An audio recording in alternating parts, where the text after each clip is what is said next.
Now it's time to compare versions of files at different points in time. In the last video, we saw the output of git show, which contains a diff section.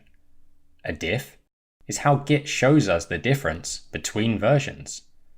We can perform comparisons using the Git Diff command. Here, we compare the last committed version of our report with a modified version that is not in the staging area by running Git Diff report.md. The output shows two versions of the report. A is the last version that has been committed, and B is the version that we still need to add to the staging area. Generally speaking, version B will be the newest version. The line starting with two @ symbols tells us what changed between the two versions.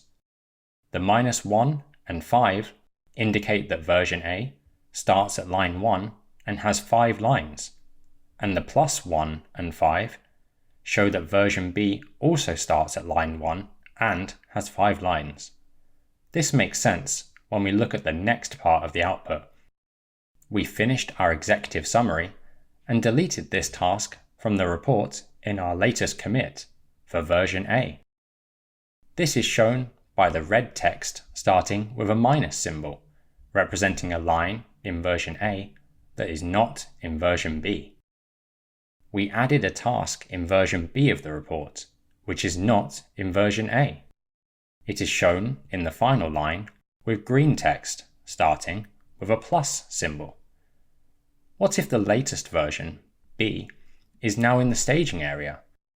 We can still compare it to the last committed version using Git Diff, but we need to add the --staged flag to indicate we want to look at a particular revision of the file.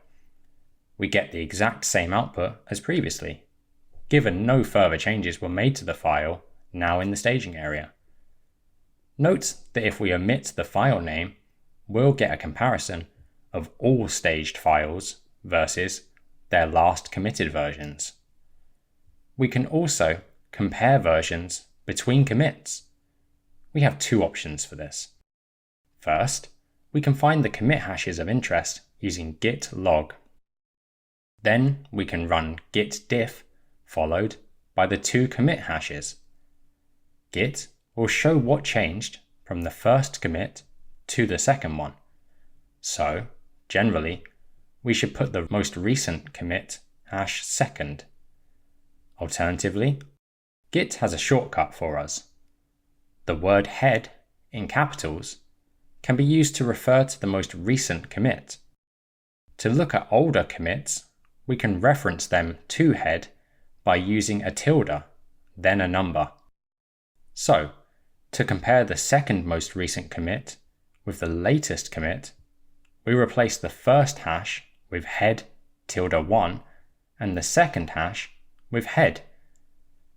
~1 equates to the last commit -1, so it represents one commit prior to the latest. The output shows version B, the version from the most recent commit, has one more line than version A, which is from the second most recent commit. We've covered a lot.